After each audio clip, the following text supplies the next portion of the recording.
So, Sneako, your clips, though, even though they all go viral, the Rabbi Shmuley stuff is my favorite because this Rabbi Shmuley, and you and I are on the same wavelength. I'm a Michael Jackson truther. Michael Jackson never molested any kids. He was around kids his whole life. And Wade Robinson and James Safechuck are the biggest liars in the world. Wade Robinson testified on Michael Jackson's behalf twice in front of California's top state prosecutor and said he was never molested. And then conveniently after when he died, he got molested. So I know that Michael Jackson didn't touch any kids. You're on the same wavelength as that. But Rabbi Shmuley was his rabbi. So I thought this Rabbi Shmuley guy was kind of cool.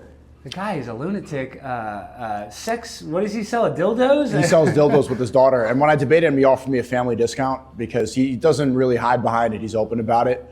Last night when I was streaming, I saw a clip of him rubbing his beard up against like 2 6-year-olds and 8-year-olds. Like literally, the kid's like, no, don't do this. He grabs the kid by the face and rubbing his beard on them. And I think he's written books about sex. Like he's written books like how to have sex. And this is the guy that was pushing the narrative that Michael Jackson was a deplorable, immoral person. And then you look at I thought he was his attorney. I thought he was pro Michael Jackson.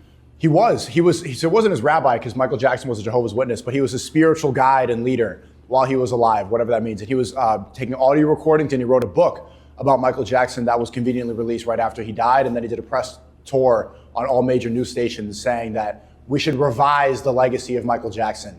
So he was the one pushing the narrative that Michael Jackson was a pedophile.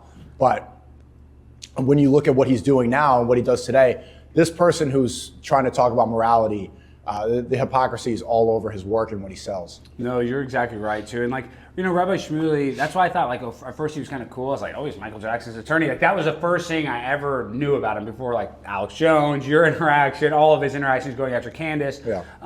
So I didn't know who he was, but he's just such a weird guy. And then actually I have Jewish friends obviously.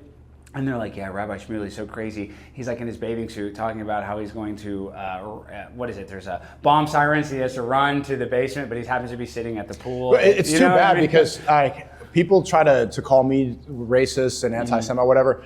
I have so many Jewish friends. I just came from my Jewish barbershop. All Jews, one guy was wrapping his arm up with tefillin. And I like the Torah of Judaism. I know that's it's kind of weird because on X now, some people call that a controversial take. Like, they'll get angry. But I do. I love Jews. And I told Rabbi Shmuley that you are making people more anti-Semitic than anything that you accuse of. And that's a fact! Like, he's doing the worst PR I've ever seen. You see, after he debated Candace Owens, he paid himself up with money and blood, and he put on a long nose, and he said, he wrote in blood on his face, Jewish blood. And it's just, he's becoming a caricature of what anti-Semitic people think Jews are. Yeah. And that's not a representation at all. So I told him, you're doing more damage than anything you're trying to fight.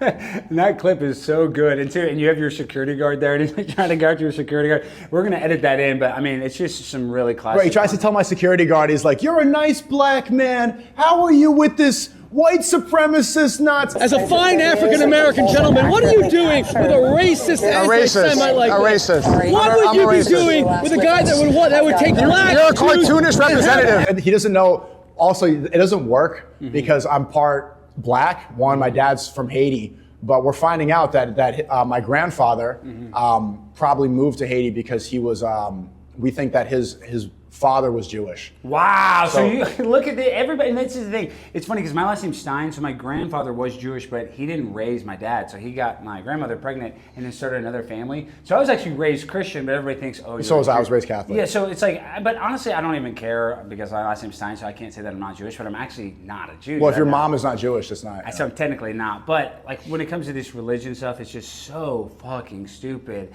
that we fight about it and not just accept that there's going to be other people with other religions, right? I mean, what do you think? I know that stupid cringe bumper sticker, what does it say? Coexist. Yeah, I mean, that's fucking stupid, but isn't that kind of right, though, at the same time? Yeah, I mean, I am part of that problem. I did engage in a lot of religious debates and stuff, but I came to realize, in the past year, that people aren't really going to change their mind. People have their own different faiths, and that's what I love about New York. Just on the train now coming here, there was a rapper who was falling asleep. I didn't know he was a rapper. He was wearing a Pele Pele jacket. He wakes up, he's like, yo, you Sneako? Word. Yo, I'm trying to make it be. My name Ice. He followed me on a gram. He's showing me his gram. There's everybody here. He came from the Jewish barber, Ice Money on the train. I'm here with Alex Stein. Pimp on a blam, dude. But this is a multicultural melting pot. And see, we could all come together and share monkey bread. If every race comes and joins at the table and has a piece of monkey bread, that's how you destroy racism. That's how you destroy religious differences. We accept who we are, for that we're all different. Seriously, monkey bread? My bad. No worries.